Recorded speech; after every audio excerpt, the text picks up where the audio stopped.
Good morning বন্ধু বান্ধৱীসকল, আপোনালোক সকলোকে অসমীয়া ডেইলি ৰাশিফল চেনেললৈ স্বাগতম জনাইছোঁ। আজি শনিবাৰ 2025 মাৰ্চ মাহৰ 8 তাৰিখ আৰু অসমীয়া ফাগুন মাহৰ 23 তাৰিখ। আজি তিথি নৱমী, পক্ষ শুক্লপক্ষ। আজি সূৰ্য উদয় হ'ব 5:44 আৰু সূৰ্য অস্ত যাব 5:24। এতিয়া আহিছোঁ ৰাশি ফলসমূহলৈ। মেষ ৰাশি। মেষ ৰাশিৰ জাতক জাতিকাসকলৰ উৰ্জাৰ এই অসীমিত পৰিমাণক আজি ভাল কামত খটুৱাওক। আপোনাৰ ধন ক'ত খৰচ হৈছে সেইবোৰত আপুনি দৃষ্টি দি থাকিব লাগে, নহ'লে অদূৰ ভৱিষ্যতত সমস্যাৰ উদ্ভৱ হ'ব পাৰে। ঘনিষ্ঠ বন্ধু আৰু অংশীদাৰ বেয়া পাই আপোনাৰ জীৱন জটিল কৰি তুলিব পাৰে। যদি আজি আপুনি ডেটত গৈ আছে তেন্তে বিবাদিত বিষয়সমূহ আলোচনা কৰাৰ পৰা বিৰত থাকক।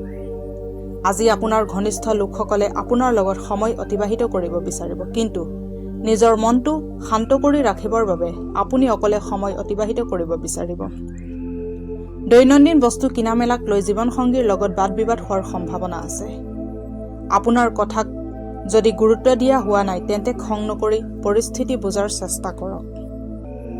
পৰিয়ালত সুখ শান্তি বৃদ্ধিৰ বাবে ঘৰৰ পৰ্দাসমূহ বগা অথবা ক্ৰীম ৰঙৰ লগাওক। এতিয়া আহিছোঁ বৃষ ৰাশিলৈ। বৃষ ৰাশিৰ জাতক জাতিকাসকলৰ জীৱনক চিৰস্থায়ী বুলি নাভাবিব আৰু জীৱনৰ প্ৰতি সজাগতা বৃদ্ধি কৰক। আপোনাৰ কষ্ট আৰু কামৰ প্ৰতি থকা উৎসৰ্গতাক লক্ষ্য কৰিব আৰু ইয়াৰ বাবে আপুনি কিছু বিত্তীয় লাভ পাব পাৰে। ঘৰত এক উল্লাসৰ পৰিৱেশ থাকিব যি আপোনাৰ মন ভাল কৰিব আৰু মনত অহা হতাশাৰ ভাৱসমূহ হ্ৰাস কৰি দিব। আৰু ইয়াত আপোনাৰ পূৰ্ণ সহযোগ কাম্য হয় আৰু অকল এজনৰ সুখ দৰ্শকৰ দৰে বহি নথকাটোৱে শ্ৰেয় হ'ব। আপোনাৰ প্ৰিয়জনৰ ওচৰৰ পৰা দূৰ হোৱা স্বত্বেও আপুনি তেখেতৰ উপস্থিতি অনুভৱ কৰিব। আপুনি নিজক সময় দিব জানে আৰু আজিতো আপুনি নিজলৈ বহুত সময় পাব। খালী সময়ত আজি আপুনি খেল খেলিব পাৰে অথবা জিম যাব পাৰে। আপোনাৰ জীৱনসংগীৰ লগত আপুনি মৰমেৰে ভৰা এটা সম্পূৰ্ণ দিন অতিবাহিত কৰিব পাৰিব। কামৰ অত্যধিক চাপে আজি আপোনাক মানসিকভাৱে চিন্তিত কৰিব পাৰে। অৱশ্যে সন্ধিয়া সময়ত অলপ সময় ধ্যান কৰিলে আপুনি নিজৰ শক্তি ঘূৰাই পাব। গোটা হালধি প্ৰবাহিত পানীত অৰ্পণ কৰিলে শৰীৰ ভালে থাকিব। এতিয়া আহিছোঁ মিথুন ৰাশিলৈ। মিথুন ৰাশিৰ জাতক জাতিকাসকলে উচ্চ কেলৰীযুক্ত খাদ্যৰ পৰা দূৰত থাকিলে আপোনাৰ স্বাস্থ্যসন্মত হৈ থাকিব আৰু আপুনি অধিক ধাৰ্মিকভাৱে থাকিব পাৰিব। বেপেৰুৱাভাৱে জীয়াই থকাৰ আপোনাৰ এই প্ৰবৃত্তিৰ ওপৰত নিয়ন্ত্ৰণ ৰাখক আৰু মনোৰঞ্জনৰ বস্তুসমূহত প্ৰয়োজনতকৈ অধিক খৰচ নকৰিব। আপোনাৰ জীৱনসংগী আপোনাক সহায় আগবঢ়াব আৰু এইখিনি আপোনাৰ বাবে বহুত সহায়কাৰী বুলি পৰিগণিত হ'ব। আপোনাৰ প্ৰিয়জনে আপোনাক সুখী আৰু আনন্দিত কৰিবলৈ কিবা বিশেষ এটা কৰিব। ছেমিনাৰ আৰু প্ৰদৰ্শনীয়ে আপোনাক নতুন জ্ঞান আহৰণত কৰাত সহায় কৰিব। আপুনি নিজৰ জীৱনসংগীৰ সহায়ত জীৱনৰ কঠিনতম মুহূৰ্তসমূহ বহুত সহজভাৱে সন্মুখীন হ'ব পাৰিব। আজি আপুনি খঙত পৰিয়ালৰ কোনোবা এজন সদস্যক বেয়াকৈ ক'ব পাৰে। বুটৰ দালি গাই গৰুক খোৱালে আৰ্থিক স্থিতি ভাল হ'ব। এতিয়া আহিছোঁ কৰ্কট ৰাশিলৈ। কৰ্কট ৰাশিৰ জাতক জাতিকাসকলে নিজকে অধিক আশাবাদী কৰাৰ বাবে প্ৰেৰিত কৰক। ইয়াৰ ফলত আপোনাৰ আত্মবিশ্বাস বৃদ্ধি হোৱাৰ উপৰিও আপোনাৰ ব্যৱহাৰ ইত্যাদিও ভাল হ'ব, যেনে ভয়, ঈৰ্ষা, ঘৃণা আদি নকাৰাত্মক মনোভাৱ কমি যাব। আপুনি আজি নিজৰ জীৱনসাথীৰ লগত আলোচনা কৰি ভৱিষ্যতৰ আৰ্থিক যোজনা বনাব পাৰে আৰু আশা কৰা হৈছে যে এই যোজনা সফল হ'ব। কামৰ চিন্তাই আপোনাৰ মগজুত বেয়া প্ৰভাৱ পেলাব পাৰে, যাৰ বাবে পৰিয়াল আৰু বন্ধু বান্ধৱৰ বাবে সময় উলিয়াব নোৱাৰিব। সাৱধানে থাকক, কোনোবাই আপোনাৰ লগত ফ্লাৰ্ট কৰিব পাৰে, কিন্তু কোনোবা আধ্যাত্মিক গুৰু অথবা ডাঙৰজনে আপোনাৰ সহায় কৰিব পাৰে। যদি আপুনি আজি দিনটো ভালকৈ কটাব বিচাৰিছে তেন্তে চুপচাপে থকাই মংগল হ'ব, নহ'লে আপোনাৰ জীৱনসংগীৰ মন মেজাজ বেয়া হৈ যাব পাৰে। আপুনি কিছু সময় আপোনাৰ ব্যক্তিত্ব ঠিক কৰাত ব্যৱহাৰ কৰিব, কাৰণ আকৰ্ষক ব্যক্তিত্ব আত্মনিৰ্ভৰ হোৱাত বহুত ডাঙৰ বৰঙণি যোগায়। পৰিয়ালত সুখ শান্তি অটুট ৰাখিবলৈ হ'লে নিয়মিতভাৱে ওম গণ গণপতে নম মন্ত্ৰটো 11 বাৰ উচ্চাৰণ কৰক। এতিয়া আহিছোঁ সিংহ ৰাশিলৈ। সিংহ ৰাশিৰ জাতক জাতিকাসকলৰ জীৱনসংগী সুখৰ কাৰক হৈ উঠিব। আৰ্থিক দৃষ্টিৰ পিনেদি চাব গ'লে আপোনাৰ আজিৰ দিনটো ঠিক ঠাক যাব। আজি আপোনাৰ ধন লাভ হ'ব, কিন্তু ইয়াৰ বাবে কষ্ট অপৰিহাৰ্য।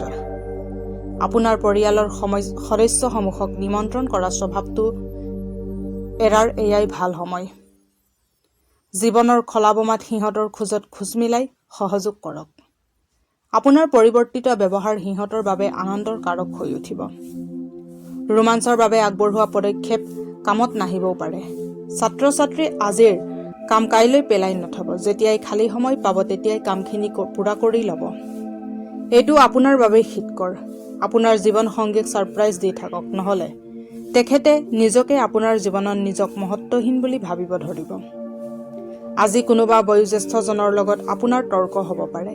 এনেকুৱা পৰিস্থিতিত আপুনি নিজৰ খঙৰ ওপৰত নিয়ন্ত্ৰণ ৰখা দৰকাৰ। গা ধোৱা পানীৰ লগত হালধি আৰু গাখীৰ মিহলি কৰি লৈ গা ধুৱক। এনে কৰিলে পাৰিবাৰিক জীৱনত সুখ প্ৰাপ্তি হ'ব। এতিয়া আহিছোঁ কন্যা ৰাশিলৈ। কন্যা ৰাশিৰ জাতক জাতিকাসকলে প্ৰয়োজনতকৈ অধিক খোৱাৰ পৰা নিজকে বচাওক আৰু শাৰীৰিকভাৱে সুস্থ থকাৰ বাবে নিয়মিত ব্যায়াম কৰক। নতুন যোজনা এটা আপোনাৰ চকুত লাভান্বিতৰ দৰে দেখিব, কিন্তু আশা কৰা মতে আপোনাক লাভ দিব নোৱাৰিব। বিনিয়োগ কৰাৰ সময়ত অতি সোনকালে কোনো নিৰ্ণয় নলয় যেন। পৰিয়ালৰ সদস্যসকলৰ আপোনাৰ জীৱনত বহুত গুৰুত্বপূৰ্ণ আৰু বিশেষ মহত্ব আছে। আজি এই ধুনীয়া দিনটোত প্ৰেম সম্বন্ধত থকা আপোনাৰ সকলো অভিমান নোহোৱা হ'ব। আজি সময়ৰ গতিৰ প্ৰতি লক্ষ্য ৰাখি আপুনি নিজৰ বাবে সময় উলিয়াব পাৰিব, কিন্তু অফিচৰ এটা কাম হঠাৎ আহি যোৱাৰ বাবে আপুনি আৰু সময় নাপাব। বৈবাহিক জীৱনৰ ভেটি হ'ল প্ৰেম আৰু ভাল খাদ্য, আৰু আজি আপুনি দুয়োটা বস্তুৰ অভিজ্ঞতা লাভ কৰিব। বাদ্যযন্ত্ৰ বজাব জানে যদি আজি আপোনাৰ দিন সংগীতময়ভাৱে অতিবাহিত হ'ব পাৰে। আৰ্থিক স্থিতি সবল কৰিবৰ বাবে নিজৰ অৰ্ধাংগিনীক মান সন্মান প্ৰদান কৰিব। এতিয়া আহিছোঁ তুলা ৰাশিলৈ। তুলা ৰাশিৰ জাতক জাতিকাসকলে আজি ফূৰ্তি আৰু নিজৰ পচন্দৰ কাম কৰাৰ দিন। নিজৰ দৈনন্দিন খৰচত নিয়ন্ত্ৰণ ৰাখক আৰু আজি হাত খুলি ব্যয় কৰাৰ পৰা পৰিত্ৰাণ পাওক। আজি আপুনি উৰ্জা দি ভৰপূৰ থাকিব। লগতে জীৱনগামী আৰু শক্তিৰে ভৰা ব্যৱহাৰ আপোনাৰ ওচৰে পাজৰে থকা লোকসকলকো সুখী কৰি তুলিব। জীৱন্ত বাস্তৱৰ মুখামুখি হ'বলৈ হ'লে নিজৰ প্ৰিয়জনক কিছু সময়ৰ বাবে আপুনি পাহৰিব লাগিব।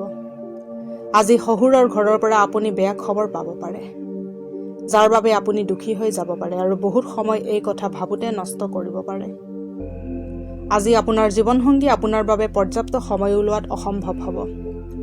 আজি আপোনাৰ অসভ্য আচৰণৰ বাবে আপুনি সমাজত নিজৰ ইমান দিনৰ মান সন্মান হেৰুৱাই দিব।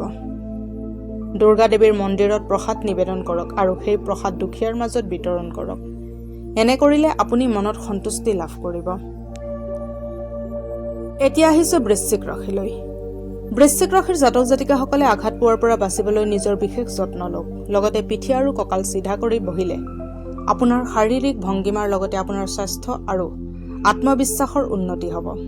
দীৰ্ঘাৱধি নিৱেশৰ পৰা বাচক আৰু নিজৰ বন্ধুৰ লগত বাহিৰত গৈ কিছু সুখৰ মুহূৰ্ত অতিবাহিত কৰক। পৰিয়ালৰ সদস্যসকলৰ আপোনাৰ জীৱনত বহুত গুৰুত্বপূৰ্ণ আৰু বিশেষ মহত্ব আছে। সাৱধান থাকক, কাৰণ কোনোবাই আপোনাৰ সন্মান সমাজত ধূলিসাৎ কৰাৰ যোজনা কৰি আছে। ছাত্ৰ ছাত্ৰী আজিৰ কাম কাইলৈ পেলাই নথব। যেতিয়াই খালী সময় পাব তেতিয়াই কামখিনি পূৰা কৰি ল'ব। এইটো আপোনাৰ বাবেই হিতকৰ। আপোনাৰ জীৱনসংগীৰ কিছু কামৰ বাবে আপুনি অন্যৰ আগত অসহজ অনুভৱ কৰিব পাৰে, কিন্তু পিছত আপুনি অনুভৱ কৰিব যে যি হৈছে ভালৰ বাবে হৈছে। ঘৰৰ যিকোনো সদস্য আপোনাৰ লগত আজি নিজৰ প্ৰেম সম্বন্ধীয় সমস্যা আলোচনা কৰিব পাৰে। আপুনি তেখেতক উচিত উপদেশ দিব পাৰে। পাকঘৰত একেলগে আহাৰ গ্ৰহণ কৰিলে প্ৰেমৰ সম্পৰ্ক অধিক শক্তিশালী হ'ব। এতিয়া আহিছোঁ ধনু ৰাশিলৈ। ধনু ৰাশিৰ জাতক জাতিকাসকলে সন্দেহযুক্ত স্বভাৱৰ বাবে আপুনি পৰাজয়ৰ সন্মুখীন হ'ব পাৰে। ধনৰ আগমনে আপোনাক বহুত আৰ্থিক সকাহ দিব। পৰিয়ালৰ বাবে কিবা ভাল আৰু উচ্চ লক্ষ্যৰ বস্তু আহৰণ কৰিবৰ বাবে আজি জানি বুজি অলপ বিপদ উঠাব পাৰে। ভুল হোৱা সুযোগবোৰৰ পৰা ভয় নাখাব। আপোনাৰ প্ৰিয়জনৰ কঠোৰ ব্যৱহাৰৰ বাবে আজি আপুনি বহুত দুখী হ'ব। আপোনাৰ আকৰ্ষণীয় আৰু খোলা মনৰ ব্যক্তিত্বই আজি সকলোকে আকৰ্ষণ কৰিব। আপোনাৰ জীৱনসংগীৰ বাবে আপোনাৰ সমাজীয় প্ৰতিষ্ঠাত আঘাত পাব পাৰে। আপোনাৰ দিনৰ আৰম্ভণি আজি মধুময় হ'ব। সেইবাবে গোটেই দিন আপুনি উদ্দীপ্ত অনুভৱ কৰিব। প্ৰেম জীৱন অধিক মধুৰ কৰিবৰ বাবে ৰঙা ৰঙৰ ফুল তামৰ ফুলদানিত ৰাখক। এতিয়া আহিছোঁ মকৰ ৰাশিলৈ। মকৰ ৰাশিৰ জাতক জাতিকাসকলৰ বেলেগৰ প্ৰতি বেয়া চিন্তা মনত ৰাখিলে আপোনাৰ মানসিক শান্তি বেয়া হ'ব। আপুনি এনেকুৱা চিন্তা বৰ্জন কৰিব লাগে। নিজৰ ভাৱনা নিয়ন্ত্ৰণ কৰক। এইবোৰ বৰ্জন কৰিবৰ বাবে আপোনাৰ ধাৰণাৰ ফলত লাভ হ'ব পাৰে। সন্তানৰ স্বাস্থ্য আপোনাৰ অশান্তিৰ কাৰণ হ'ব পাৰে। আজিৰ দিনাখন আপোনাৰ প্ৰিয়জনৰ লগত কোনো ৰুক্ষ ব্যৱহাৰ নকৰিব, লগতে খং নকৰিব। নতুন বিচাৰ আৰু চিন্তা পৰীক্ষা কৰাৰ বহুত ভাল সময়। যদি আপুনি জীৱনসংগীৰ উপৰিও আন কাৰোবাক নিজৰ ওপৰত প্ৰভাৱ বিস্তাৰ কৰিবৰ সুযোগ দিয়ে, তেন্তে জীৱনসংগীৰ ফালৰ পৰা নয়াৰ্থক প্ৰতিক্ৰিয়া পোৱাটো স্বাভাৱিক।